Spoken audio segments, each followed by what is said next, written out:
Hey, and welcome to this week's live cast. Can you believe that we are week 2 in our live cast around coaching? And as we're going through these unbelievable times, so much change and adaption that's actually going on, I just want to kind of talk to the coaches and the leaders that are using coaching skills in this season, particularly around emotions, because we live in this unprecedented time. It's the word of the season, isn't it? And it's quite unpredictable. So how do we as coaches and leaders using coaching skills support our leaders when emotions go a little bit wobbly, and for our coachees, but potentially also for us as well. My name's Kylie Butler, and I've been coaching and training in coaching for over 10 years now. And I'm a part of the team at Christian Coaching Institute, which is Australia's leading Christian coaching organisation. And welcome to our online cast. We're Tuesday after Easter. This Easter was actually a little bit different than any other Easter that's been before. I found myself, in such a different season this Easter. But what did happen was that we actually do have a bunny costume at home.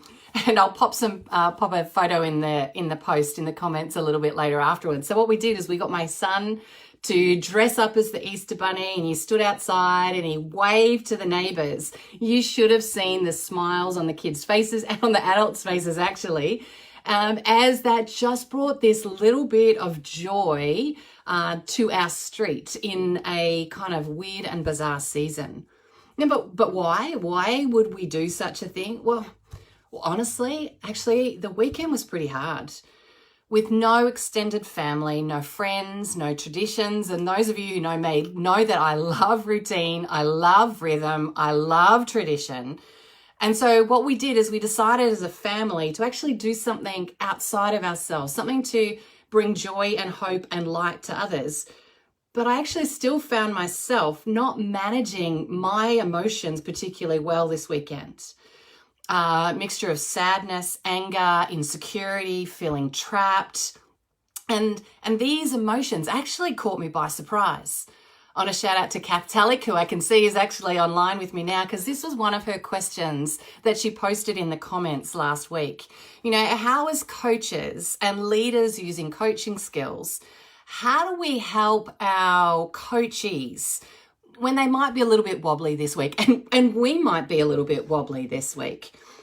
Chris Wanstall, a great friend of mine, and she works at the Baptist Union of Victoria, wrote a great blog just this last week. I'll pop that link in the comments a little bit later on, as to what we can expect kind of at the 3-week mark of trauma or major incidents.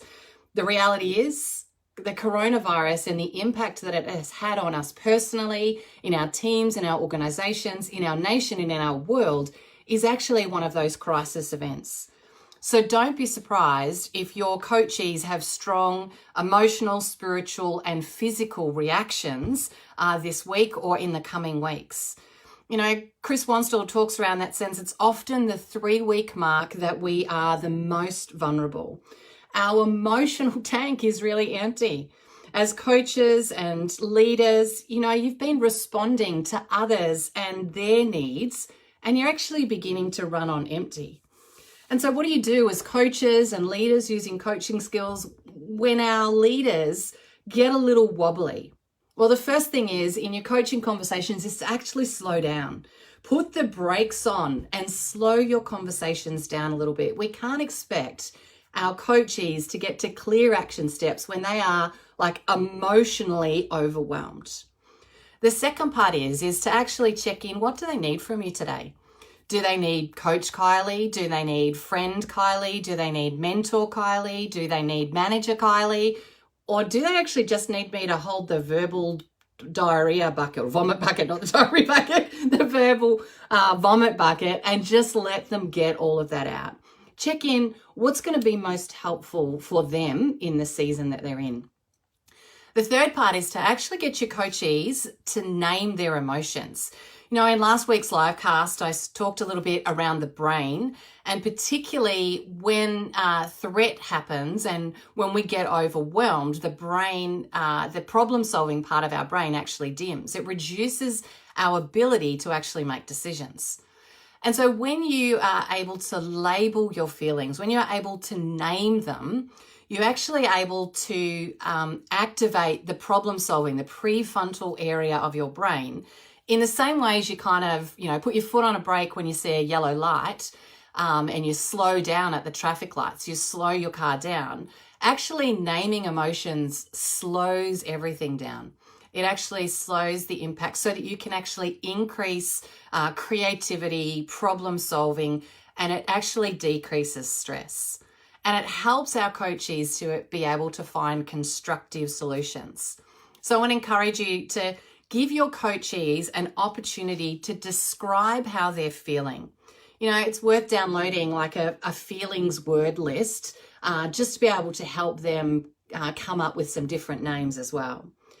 You know, and the reality is that sometimes our coachees can be so overwhelmed that we actually need to help to reframe what they're thinking and what's going on. Hey, Narelle, great to see you. Hey, Serena, great to see you as well. Great to have you online. Let me get back to actually reframing, because we can get so focused and setting our minds on one thing, and our coachees do the same thing. And it's really hard to get a different angle when we are emotionally overwhelmed. So it might be something like that. You might hear your client or your coachee saying, I really doubt that I can do anything about this. How do you reframe that? It's being able to say, well, one small step that you can actually take. Or another thing you might hear your coachee say is, I don't want to work on that because it makes me feel sad. So you might be able to reframe that and say, well, what's one small thing, a small part of that you can work on that will actually leave you feel happy or joyful? Great to see you, Stephen. Thanks. Really appreciate that. It's some good info at this time for you. It's good to see you, Stephen. So that's talking around our coachees. But what about for us as the coaches or as the leaders that are using coaching skills? How do we actually look after ourselves in this? You know, we're so busy supporting our leaders. We're so busy supporting our coachees that we can actually get lost inside of this. And so I want to encourage you of those same things, of actually slowing yourself down, checking in what you need and finding someone to be able to debrief with, naming your emotions, and then reframing is important for you. But there's some other things I want you to do as coaches in this season. The first one is I want you to notice. I want you to notice how you are feeling once you've had a conversation with someone. You know, as humans, we are wired and we are built for connection. We are built to be in relationship with each other. We're built to be in relationship with God. But that also means that our interactions with others does have an impact on us. And now, I'm not saying that not to have contact with anyone. What I'm saying is you actually need to notice these things. In my family, I am known as the person who cries when a movie comes on and somebody else cries, or when something at the news, I'm often the one that's all teary, or I do cry at TV ads as well. It has been known. So I'm the worst at this in our family. But all of us that get actually impacted by others. That doesn't mean that we distance ourselves from others. It's just important that we take the time to notice how these interactions are impacting us. The second part is to accept. We actually need to learn how do we work out the things that we can control and then accept the things that we can't. Sounds like a pretty amazing poem that's been around for a long time, doesn't it? You know, there are plenty of things that we can control in our environment, and there are some things that we can't control. But what are the things that we can control? What are the things that we have ability to change or to do in our situation? You know, one of the funny realities of this season is working from home. And you think that when you work from home that you're actually going to work less. The reality is, I find most of our coachees and leaders are actually working more. So one of the things as leaders and as coaches is actually to manage and control ourselves and actually learn how do you need to control your hours? How do you not like start really early in the morning and go right through till late at night? Because it's easy to do. But because this season is a marathon, our life is a marathon, it's not a sprint. So we've actually got to continue to work out, well, how do we manage and control the hours that we do within our home? The third area for you as coaches is actually distraction. Control what you pay attention to. Limit scrolling through the news. You know, it's just an unending, never-ending drama. Focus on what is true, what is honorable, what is right, what is pure, what is lovely, what is admirable. You know, read a novel, play some games, do something for others. Dress up in a bunny suit like my son did this week and wave at your neighbors, or do something creative for somebody else. You know, phone a friend or a family member who just brings life and light and joy to you. And the fourth thing is actually to keep your routines and rhythms. You know, keep to them as close as you possibly can, including your exercise, your Bible reading, and your prayer. Keep those routines and rhythms as close as you possibly can to what was prior to kind of working from home or things kind of upending completely. I know that some of you may not actually have work any longer, and so life feels a little bit more different and unsettled and unstable as to what it has previously. For those of you who may find yourself in a space that you'd like to be able to develop professionally and personally, we have launched another Coach Mastery course that is going to begin. It's a brand new one starting on April 29th. We've added this new course that's particular for this season to allow people to access it and get some upskilling within coaching skills in this season. Obviously, it's online. Everything's online. We have been running our Coach Mastery class online for over 2 years now.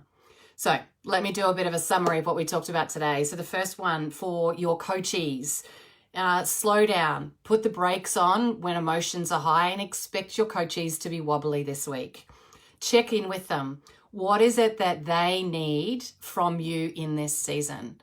The third one is to actually label emotions that can help to unlock creativity and problem solving. And the fourth one for your coachees is use some reframing questions to help them to get out of their tunnel focus. For yourself, these are additional to the ones above. Take notice of what you're experiencing and how you're feeling after your interactions with somebody. Accept the things that you can control and the things that you can't control, and work out to get better at those things that you have control over. The third thing for you is actually get some distraction in your life. Go and watch some Netflix. Go for a beautiful run or a walk if you've got sunshine in your area. Play some games with your family. You know, even online games, competing with, you know, different family members. I saw someone this week that was playing Monopoly over like Zoom or Skype. Phenomenal. I don't know how they did it, but they played family to family that way. That's a long game, I tell you. And the third one for yourself, keep your rhythms and routines in this season and keep them as close as what you possibly can to be able to keep yourself sane in this space. Love to hear any of your questions or things that you'd like me to cover in these live casts. I will be back Tuesday, 1 o'clock next week. In between, have a good day. Hope you keep safe and keep well. Wash your hands.